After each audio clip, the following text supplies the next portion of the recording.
Gas বিদ্যুতের দাম বৃদ্ধিতে দেশে পণ্যের উৎপাদন খরচ বাড়ছে, যার প্রভাব পড়ছে নিত্য পণ্যের দামে।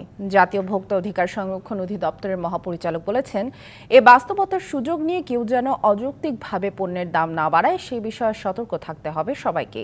ঈদুল আজহা উপলক্ষে সকালে রাজধানীর বসুন্ধরা ইন্ডাস্ট্রিয়াল হেডকোয়ার্টারে সাশ্রয়ী মূল্যে নিত্যপণ্য বিক্রির কার্যক্রম উদ্বোধনের সময় কথা বলেন তিনি।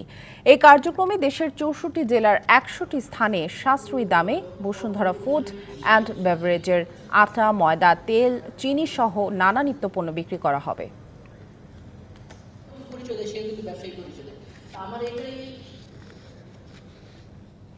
অনেক কিছু উৎপাদনের খরচ বেড়ে গেছে, আমাদের গ্যাস থেকে বিদ্যুৎ থেকে সবকিছুই আসলে আমাদেরকে অ্যাডজাস্ট করতে হচ্ছে, আর সেখানে কস্টিংও বেড়েছে।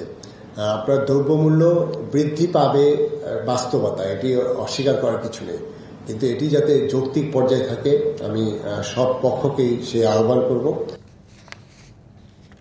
দেশের আধুনিক কোল্ড চেইন ম্যানেজমেন্ট সিস্টেম গড়ে তোলার তাগিদ দিলেন এফবিসিসিআই এর সাবেক জ্যেষ্ঠ সহসভাপতি মোস্তফা আজাদ চৌধুরী।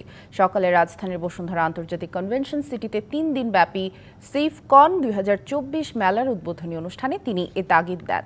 মেলায় অবকাঠামো নির্মাণ, বিদ্যুৎ উৎপাদন, নবায়নযোগ্য জ্বালানি, নিরাপদ পানি সরবরাহ সহ কোল্ড চেইন ম্যানেজমেন্টের সর্বাধুনিক সব যন্ত্রপাতির প্রদর্শনী হচ্ছে। বিশ্বের নামকরা ব্র্যান্ডের সবশেষ উদ্ভাবন দেখতে পাবেন দর্শনার্থীরা।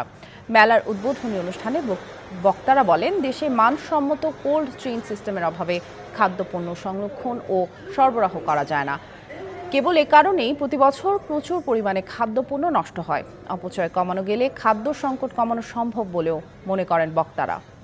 দেশি বিদেশি নামকরা সব ব্র্যান্ডের অংশগ্রহণে এই মেলা প্রতিদিন সকাল 10টা থেকে সন্ধ্যা 7টা পর্যন্ত দর্শনার্থীদের জন্য উন্মুক্ত থাকবে, যেখানে শিল্প কারখানা সহ বাসাবাড়িতে ব্যবহৃত নানা প্রযুক্তি পণ্যের তথ্য পাবেন দর্শনার্থীরা।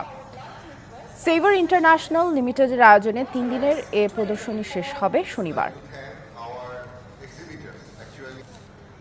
নগদে 500 টাকা বা তার বেশি পেমেন্টে পেতে পারেন ঢাকায় জমিসহ 20 কোটি টাকার পুরস্কার।